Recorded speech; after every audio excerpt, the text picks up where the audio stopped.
विद्यार्थी मित्रो, आज पाहणार आहोत आपण डेट ऑफ ए पार्टनरचा मृत्यू. पार्टनर्स एखादा मरण पावला, भागीदारी संस्थेत आहे, तर त्याच्या हिश्शाला येणारा त्याचा जो काय अमाऊंट असेल, रक्कम असेल, ती कशा पद्धतीने काढायची आहे आणि नवीन बॅलन्स शीट कशी दाखवायची आहे हे आपण या ठिकाणी पाहणार आहोत. जसं रिटायरमेंट ऑफ पार्टनर आपण बघितला, त्याच पद्धतीने डेट ऑफ पार्टनर्सचे प्रॉब्लेम्स आपल्याला सोडवायचे आहे. इथे बघा, डेट ऑफ पार्टनर्समधला problem number 1, Rekha, Mukta and Anita या तिन्ही एकत्र येऊन यांनी व्यवसाय चालू केला होता आणि या तिन्ही पार्टनर्स आहेत, भागीदारी आहेत. Were partners in a firm sharing profit and losses in the ratio 3:2, 2:1 respectively. म्हणजे ह्या तिन्ही पार्टनर्स होत्या आणि ह्या तिघींचा शेअर्स जो होता प्रॉफिट अँड लॉसमधला रेशो तो आहे 3:2, 2:1 respectively. On 31 March 2016 there balance sheet was as follows. आणि 31 मार्च 2016ची त्यांची जी बॅलन्स शीट ताळेबंद हा खालीलप्रमाणे होता. आता बॅलन्स शीटमध्ये बघा कशी होती. लायबिलिटीजमध्ये क्रेडिटर्स दाखवलं होतं 30,000, 30,000, bills payable 9,000, general reserve 36,000, capital of Rekha 1,80,000, capital of Mukta 1,20,000 and capital of Anita 60,000. Total 4,35,000 total of liabilities. Then asset side बघा, कॅश 3,000, या व्यवसायाची कॅश होती 3,000, बिल्स रिसिवेबल होतं 12,000, 12,000, debtors 1,80,000 minus RDD reserve for doubtful 12,000, total debtors 1,68,000. Investment of business 1,50,000 and land and building 1,02,000. Total asset of partnership firm 4,35,000. अशा पद्धतीची 30 March 2016ला ही balance sheet त्यांची होती तिघींची. ऑन 30 सप्टेंबर 2016, 30 सप्टेंबर 2016 ह्या तारखेला अनिता डाईट. ही जी अनिता होती यांची पार्टनर्स तिघींपैकी एक अनिता मरण पावली, डाईट झाली. And it was agreed that. आता मरण केव्हा पावली ती 30 सप्टेंबर 2016ला. मार्चपासून म्हणजे मार्च नंतर 1 एप्रिलला पुन्हा व्यवसाय रेग्युलर सुरू झाला. म्हणजे 1 एप्रिलपासून 30 सप्टेंबरपर्यंत म्हणजे April, may, June, July, August and September 6 महिने, बरोबर 6 महिने व्यवसाय चालला आणि 6 महिन्यांनी एक पार्टनर्स मरण पावली. आता मरण पावलेल्या, निधन झालेल्या पार्टनर्सला या व्यवसायातील तिचा हिस्सा हा मिळाला पाहिजे. म्हणून आपल्याला ह्या नवीन profit and loss adjustment account, profit partners capital account आणि नवीन बॅलन्स शीट आपल्याला या ठिकाणी तयार करायचे आहे. आता बघा इथे म्हटलेलं आहे, द ॲसेट बी रिव्हॅल्यूड. ॲडजस्टमेंटमध्ये it was agreed that the asset be revalued as. म्हणजे 31 मार्च 2016ला ॲसेट जी होती त्याच्यामध्ये बघा, लँड अँड बिल्डिंग 1,20,000 आणि इथं आधीची लँड अँड बिल्डिंग होती 1,02,000. म्हणजे 6 महिन्यांनी लँड अँड बिल्डिंग 20,000 म्हणजे 18,000 इन्क्रीज झाली, वाढली, ॲप्रिसिएटेड झाली. ही लँड अँड बिल्डिंग आपल्याला प्रॉफिट अँड लॉस ॲडजस्टमेंटच्या क्रेडिट साईडला आपल्याला ती दाखवायचं आहे. डिफरन्स लँड अँड बिल्डिंग 18,000 आणि ती वाढलेली ॲड करून इथे बॅलन्स शीटला ॲसेटला दाखवायचं आहे 1,20,000. Investment at rupees 1,41,600. इन्व्हेस्टमेंट होते आधीची 1,50,000, आता नवीन बॅलन्स शीटमध्ये असेल 1,41,700. म्हणजे इन्व्हेस्टमेंट डिक्रीज झाली, कमी झाली, डिप्रिसिएटेड झाली. म्हणजेच जी इन्व्हेस्टमेंट गुंतवणूक हे कमी झाली ती प्रॉफिट अँड लॉस ॲडजस्टमेंटच्या डेबिट साईडला या ठिकाणी दाखवायचं आहे. इन्व्हेस्टमेंट जेवढ्या रुपयांनी कमी झाली तेवढा figure. All debtors were good. आता इथे डेटर्स 1,80,000 लेस RDD दाखवले 12,000 म्हणजे 1,68,000च येणार होते उधारीचे डेटर्सकडून. आता काय म्हटलंय, ऑल डेटर्स वेअर गुड, म्हणजे सगळे डेटर्स, सगळे ग्राहक हे व्यवस्थित आहेत, चांगले आहेत, ते सगळेचे सगळे पैसे देऊ शकतात, म्हणजे 1,80,000 येऊ शकतात. म्हणून नवीन बॅलन्स शीटमध्ये दाखवताना या नवीन बॅलन्स शीटमध्ये आता ही दोघींची बॅलन्स शीट असेल. कोणाची? दोघींची, रेखा आणि मुक्ता. अनिता याच्यात नसेल कारण अनिता डाएट झाली. आणि नवीन व्यवसाय चालू होईल तेव्हा ती बॅलन्स शीटमध्ये रेखा आणि मुक्ता दोघीच असतील आणि या दोघींच्या बॅलन्स शीटमध्ये डेटर्स असतील 1,80,000. म्हणजे 1,68,000 आधीचे दाखवले होते, 12,000 all the debtors were good म्हटल्यानंतर सगळेचे सगळे पैसे येणार आहेत, म्हणजे 12,000 आपल्याला वाढणार आहेत. वाचले म्हणजेच बॅलन्स इथे प्रॉफिट अँड लॉस अकाउंटच्या क्रेडिटला बाय डेटर्स 12,000 आणि इथे दाखवताना बॅलन्स शीटमध्ये डेटर 1,80,000. पुढं goodwill of the firm is to be raise at ₹60,000. आता इथे गुडविल नाही दाखवलेला जुन्या बॅलन्स शीटमध्ये. नवीन बॅलन्स शीटमध्ये गुडविल 60,000 रुपयाने वाढवायचा आहे. म्हणजे 60,000 मधला गुडविल जो आहे तो सगळ्या पार्टनर्सला वाटायचा आहे. का वाटायचा आहे? तर अनिताला गुडविलचा शेअर मिळायला पाहिजे, वाटा मिळायला पाहिजे, हिस्सा मिळायला पाहिजे, म्हणून गुडविल 3:2, 3:1 प्रमाणे वाटायचा आहे. आणि हाच गुडविल नवीन बॅलन्स शीटमध्ये आपल्याला या ठिकाणी दाखवायचा ॲसेट साईडला. पुढे Anita shares of profit to be date of her date, जेव्हा अनिता मृत पावली, निधन झाली त्या तारखेला, was to be calculate on the basis of average profit of last 2 years profit. म्हणजेच अनिता शेअर्स ऑफ प्रॉफिट, आता 6 महिन्याचा प्रॉफिट जो काय व्यवसायाला झाला असेल तो आता कसा काढायचा? सस्पेन्स, प्रॉफिट सस्पेन्स आहे. तो कसा काढायचा? तर मागच्या 2 वर्षी जेवढा प्रॉफिट झाला होता तो त्या 2 वर्षाचा प्रॉफिट ॲव्हरेजनुसार काढायचा आहे. आणि म्हणजेच काय करायचं, 1,60,000 अधिक 2,00,000 टोटल करायचे, म्हणजे 2,00,000, 3,60,000, 3,60,000 भागिले 2, ॲव्हरेज प्रॉफिट ऑफ 2 years म्हणून भागिले 2, म्हणजेच 3,60,000 भागिले 2 बरोबर 1,80,000. हा 1,80,000 झाला वर्षाचा प्रॉफिट. आपल्याला 6 महिन्याचा प्रॉफिट पाहिजे, कारण मृत होऊन, निधन पाहून 6 महिनेच झालेले आहे, 6 महिनेच व्यवसाय चाललेला आहे. आणि म्हणून 1,80,000 भागिले पुन्हा 2 करायचे, म्हणजेच 6 महिन्याचा आपल्याला जेवढा काय प्रॉफिट येईल तो प्रॉफिट ह्या रेशोप्रमाणे तिघींना वाटून टाकायचा आहे. आता आपण सुरुवात करूया प्रॉब्लेम सोडवायला. सुरुवातीला आपण काय करतोय, पार्टनर्स कॅपिटल अकाउंटला पार्टनर्सचा जो कॅपिटल आहे तो आपण लिहितोय by balance carried down. Partners capital अकाउंटला या ठिकाणी आपल्याला लिहायचं आहे सुरुवातीला by balance brought down. Rekha 1,80,000, रेखाचा कॅपिटल आहे 1,80,000. मुक्ता 1,20,000, मुक्ताचा कॅपिटल होता 1,20,000. आणि अनिताच कॅपिटल वेअर ₹60,000 आणि अनिताचा कॅपिटल होता 60,000. हा पार्टनर्स कॅपिटल अकाउंटला क्रेडिट केला. पुढे जनरल रिझर्व आहे बघा, रिझर्व वाटायचा आहे 36,000. आता रिझर्व वाटताना या ठिकाणी आपण आता बघूया जनरल रिझर्व ₹36,000. हा 36,000 जनरल रिझर्व ह्या रेशोप्रमाणे वाटायचा आहे. म्हणजेच रेखा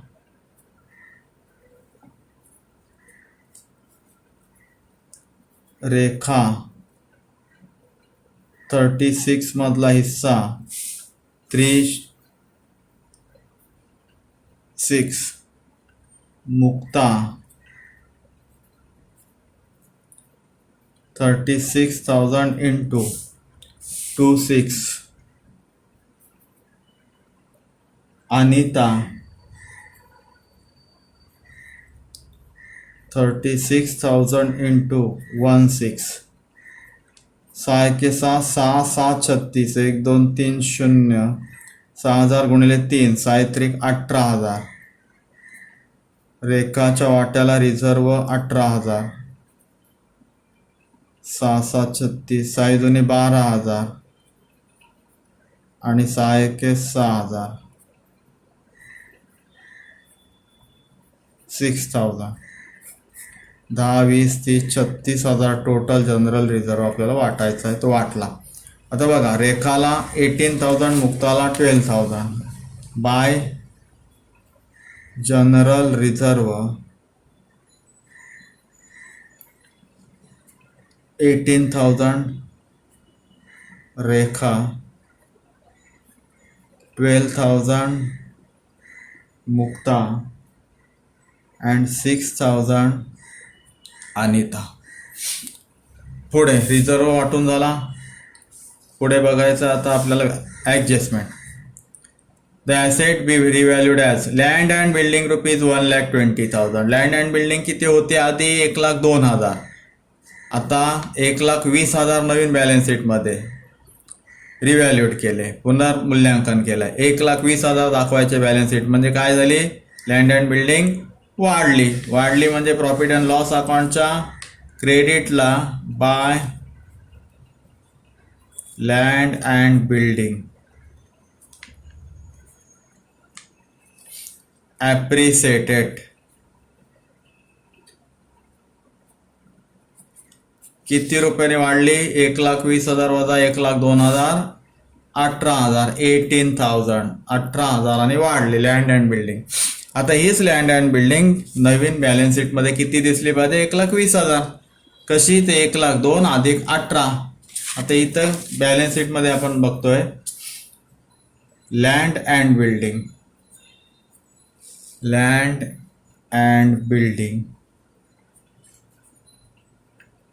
जुनी होती लँड अँड बिल्डिंग 1,02,000. 1,02,000 अधिक ॲप्रिसिएटेड वाढले किती? ॲप्रिसिएटेड 18,000 प्लस 18,000 बरोबर लँड अँड बिल्डिंग 1,20,000. 1,20,000. पुढे इन्व्हेस्टमेंट ॲट रुपीज 1,41,600. इन्व्हेस्टमेंट आधीची 1,50,000. नवीन बॅलन्स शीटमध्ये 1,21,700 म्हणजेच कमी झाली. Depreciated profit and loss adjustment अकाउंटच्या क्रेडिट डेबिट साईडला टू इन्व्हेस्टमेंट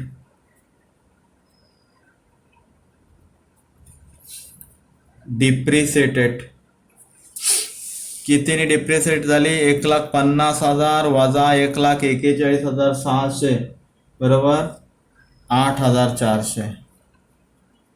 8,400 बघा 1,50,000 वजा 1,41,600 बरोबर 8,04,400. आता इन्व्हेस्टमेंट नवीन बॅलन्स शीटमध्ये किती दिसेल? ॲडजस्टमेंटमध्ये आहे तेवढे 1,41,600. बॅलन्स शीटच्या ॲसेट साईडला इन्व्हेस्टमेंट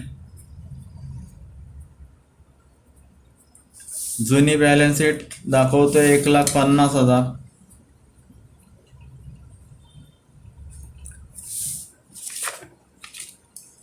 इन्व्हेस्टमेंट डिप्रिसिएटेड झाली 8,400 म्हणजे लेस डिप्रिसिएटेड 8,400 वजा बरोबर नवीन बॅलन्स शीटमध्ये investment 1,41,600 1,41,600. Next adjustment all debtors were good.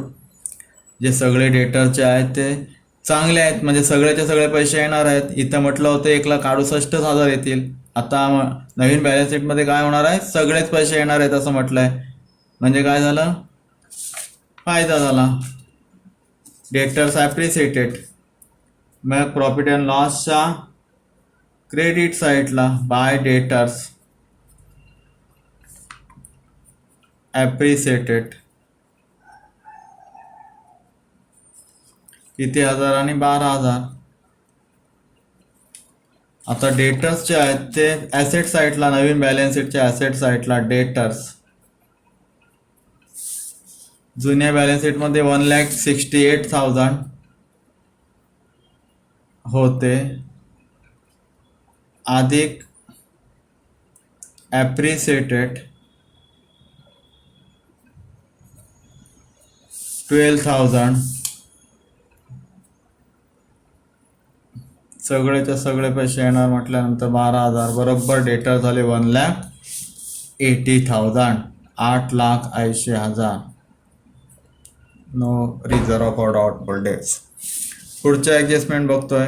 Goodwill of the firm is to raise at ₹60,000 goodwill 60,000 रुपयाने वाढवायचा आहे. फर्मचा गुडविल जो आहे फर्मचा व्यवसायाचा तो 60,000 रुपयाने वाढवायचा आहे म्हणजेच गुडविल 60,000 रुपये दाखवायचा आहे. आता या ठिकाणी आपण दाखवतोय गुडविल ॲडजस्टमेंटची गुडविल ₹60,000. आता 60,000 रुपये पुन्हा तिघींना वाटायचा आहे. रेखा 60,000 into ratio 3:6 Mukta 60,000 into 2:6 and Anita 60,000 into 1:6. बघा 6 1 6 1 2 3 4 0 1 2 3 4 0 म्हणजे 10,000 गुणिले 3 बरोबर रेखाला गुडविल येतील 30,000. गुडविलचा हिस्सा रेखाला 30,000. मुक्ताला 10 दुने 20,000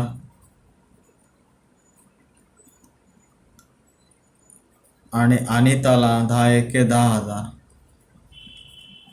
हा गुडविलचा हिस्सा जो आहे हा गुडविलचा हिस्सा तिघींना रेखा 30,000 मुक्ता 20,000 अनिता 10,000 हे त्यांच्या कॅपिटल अकाउंटमध्ये ॲड करायचं आहे. गुडविल बाय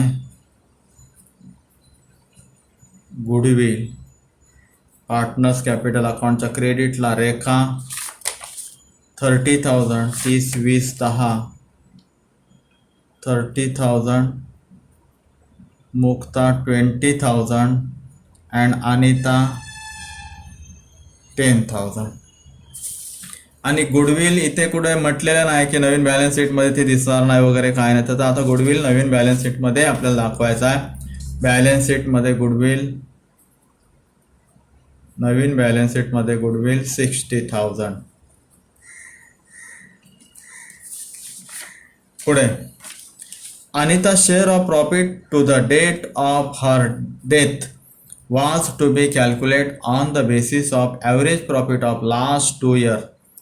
Profit were ₹1,60,000 2016चा आणि ₹2,000 2015चा. बघा अनिताज शेअर्स ऑफ प्रॉफिटचा जो हिस्सा आहे अनिताचा to the date of her date जेव्हा ती डेट झाली त्या तारखेला तिचा प्रॉफिटचा हिस्सा वॉज टू बी कॅल्क्युलेट कसं कॅल्क्युलेट करायचा आहे होता on the basis of average profit of last 2 years profit म्हणजे शेवटचे 2 वर्षाचे जे प्रॉफिट आहेत त्या 2 वर्षाच्या प्रॉफिटचा ॲव्हरेज काढायचा आणि त्यानुसार आणि त्याचा प्रॉफिटचा हिस्सा या ठिकाणी तिला द्यायचा. आता बघूया 2 वर्षाचा profit 1,60,000 and 2 lakh 1,60,000 and 2 lakh. आता इथं आपण वर्किंग नोट करतोय शेअर ऑफ प्रॉफिटची. अनिता शेअर ऑफ प्रॉफिट बघा 2 वर्षाचा प्रॉफिट या ठिकाणी दिलेला आहे. 2016चा 1,60,000 2016चा 1,60,000 आणि 2015चा 2 लाख. हा प्रॉफिट झाला होता व्यवसायाला 2015-16ला. त्या 2 वर्षाचा प्रॉफिटचा ॲव्हरेज काढायचा आहे. 2 वर्षाचा प्रॉफिटची टोटल झाली 3,06,000. आता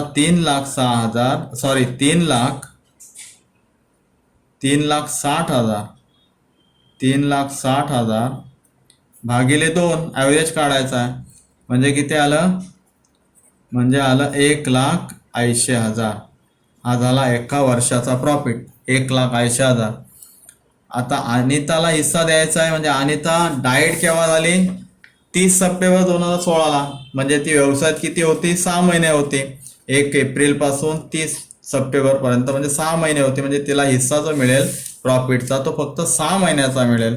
म्हणजेच 1,80,000वरती 6 महिन्याचा प्रॉफिट तिला मिळेल. म्हणजेच 6 महिन्याचा प्रॉफिट बघूया. तिला 1,80,000, तिचा रेशो आहे 3:6. म्हणजेच 6 के 6 6 त्रिक 18, 6 के 6 6 त्रिक 18, 30,000. आणि त्याचा रेशो आहे 1/6, 1/6, 30,000. आणि त्याला वर्षाचे 30,000. हे झाले वर्षाचे, इयरली. आपल्याला 6 महिन्याचा पाहिजे. म्हणजे 6 महिन्याचा कसा काढायचा? तर 30,000चे अर्धे म्हणजेच ₹15,000. हा झाला ₹15,000 अनिता शेअर्स. म्हणजे अनिताला प्रॉफिटचा हिस्सा किती मिळेल? 15,000. तो तिला इथे या ठिकाणी द्यायचा आहे. तिला क्रेडिट करायचं ज्या खात्यात bye profit and loss suspense account. Profit and loss suspense अकाउंटला टाकायचा आहे. कारण हा प्रॉफिट अंदाजे काढलेला आहे, गेल्या वर्षाचा 2 वर्षाचा ॲव्हरेजनुसार काढलेला आहे. तो प्रॉफिट किती होईल याचा काय माहितीच नाही आहे. म्हणून आपण ॲव्हरेजनुसार प्रॉफिट अँड लॉस सस्पेन्स अकाउंटला ट्रान्सफर केला आणि तो अनिताच्या खात्यात क्रेडिट केला. किती? 15,000, 15,000. अनिताला 15,000 रुपये प्रॉफिट. हाच व्यवसायाचा लॉस होणार आहे. आणि त्याला 15,000 द्यायचे म्हटले. प्रॉफिट अँड लॉस ॲडजस्टमेंटच्या डेबिटला ॲडजस्ट करायचा आहे. To profit and loss suspense account.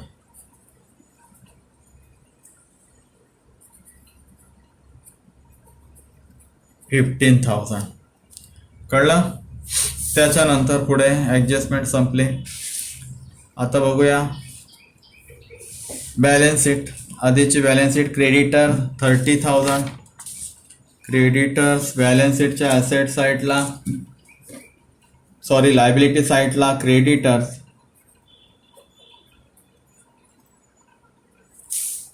30,000.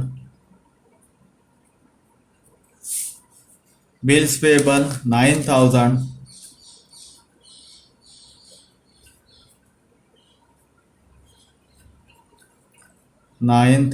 Bills payable. General reserve झाला, डिस्ट्रीब्यूट केला.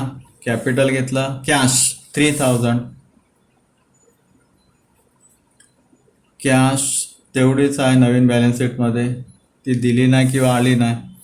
Bills receivable 12,000, 12,000. Bills receivable, bills receivable 12,000.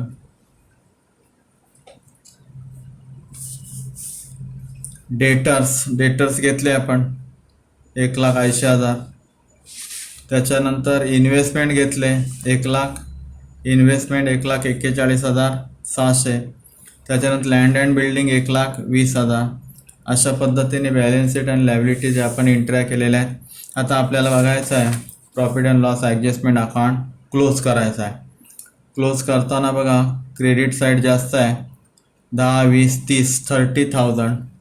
Credit side profit and loss adjustment account 30,000. Debit 30,000. यातून लेस 8,400 आणि 15,000 म्हणजे 7,8,13 23,400 लेस करायचे आहेत, म्हणजे 6,600. हा झाला पार्टनर्स कॅपिटल अकाउंटला ट्रान्सफर करायचा आहे. To capital account, partners capital अकाउंटला ट्रान्सफर करायचा आहे. किती? 6,600. 6,600. हे रेशो वाटायचे आहेत. पहिला रेखाला याचा हिस्सा किती येईल तो बघा. रेखा इज इक्वल टू 6600 गुणिले 3:2 2:1 म्हणजे 3/6.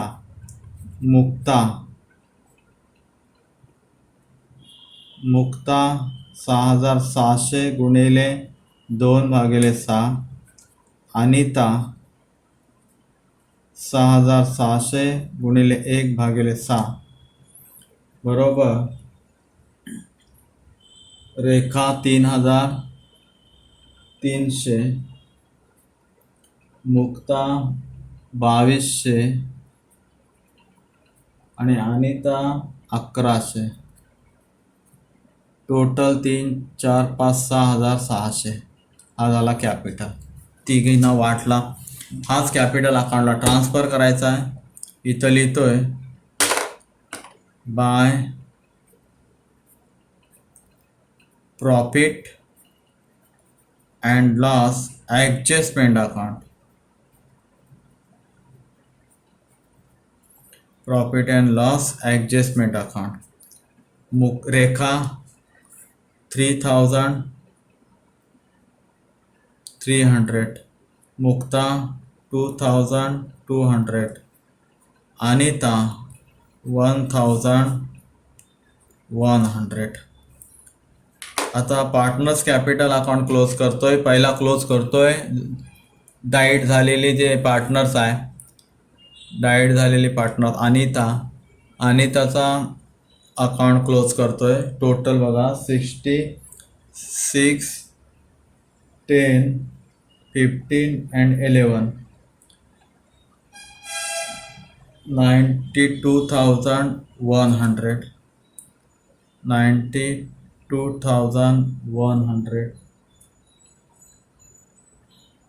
92,100 हा झाला अनिताच्या हिश्शाला आलेला. आता अनिता नाही आहे, मग अनिताचा जो एक्झिक्युटर असेल त्या एक्झिक्युटरला त्याच्या नावेनं आपल्याला ह्याचा लोनवर टाकायचा आहे. टू अनिताच एक्झिक्युटर्स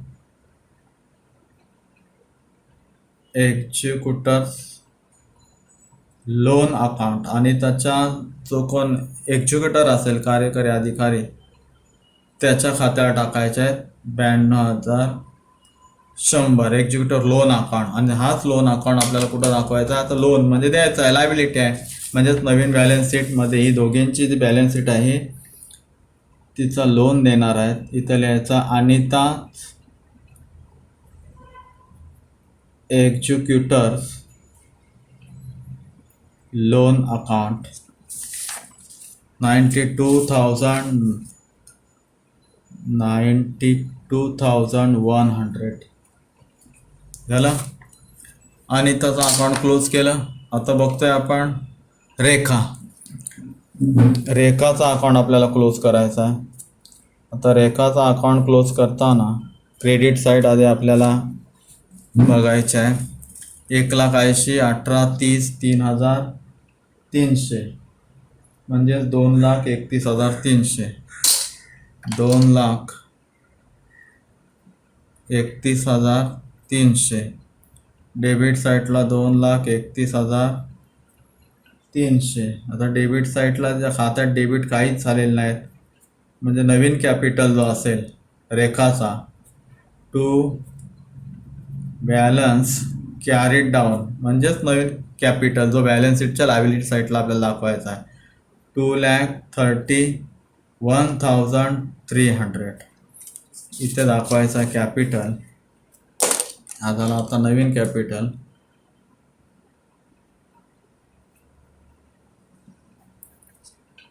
रेखाचा कॅपिटल रेखा 2,31,300 2,31,300 आणि मुक्ताचा कॅपिटल आपण मुक्ताचा अकाउंट क्लोज करतोय. मुक्ता क्रेडिट साईट 1,20,000, 12,000, 20,000, 2,200 म्हणजे टोटल 1,54,200. 1,54,200. इथं क्रेडिट डेबिट साईट काहीच नाही. 1,54,200. आता हीच मुक्ताचे बॅलन्स म्हणजे कॅपिटल आपल्याला इथं दाखवायचं आहे. 1,54,200. 1,54,200 अशा पद्धतीने आपल्याला आता बॅलन्स शीट क्लोज करायचं आहे. तर बॅलन्स शीटची ॲसेट साईट आपण बघतोय. 1,20,000, 1,41,600, 60,000, 1,80,000, 3,000 and 12,000. Total 5,16,000. Total 5,16,600 assets. Asset of new firm. Balance sheet. Liability बघा 30,000, 9,000, 92,000, 100. त्याच्यानंतर 2,31,300, 1,54,200. टोटल 5,16,600. अशा पद्धतीने डेट ऑफ पार्टनर्सच्या एक्झिक्युटरला म्हणजे अनिताच्या हिश्शाला आलेले अमाऊंट जे आहेत तर त्याचा कार्यकारी अधिकारी कोण असेल अनिताचा त्याला या ठिकाणी किंवा त्याचा रिप्रेझेंटेटिव्ह कोण असेल त्याला या ठिकाणी 92,900 रुपये द्यायचे आहेत. म्हणजे एवढे 92,900 अनिताच्या वाट्याला येतील. आणि नव्याने बॅलन्स शीट चालू होईल. त्या नव्याने झालेल्या बॅलन्स शीटमध्ये रेखा आणि मुक्ता या दोन्हीच भागीदारी असतील आणि त्यांची ॲसेट अँड लायबिलिटी याप्रमाणे असेल. अशा पद्धतीने हा डेट ऑफ पार्टनरचा एक्झाम्पल नंबर 1 या ठिकाणी कंप्लीट झाला. धन्यवाद.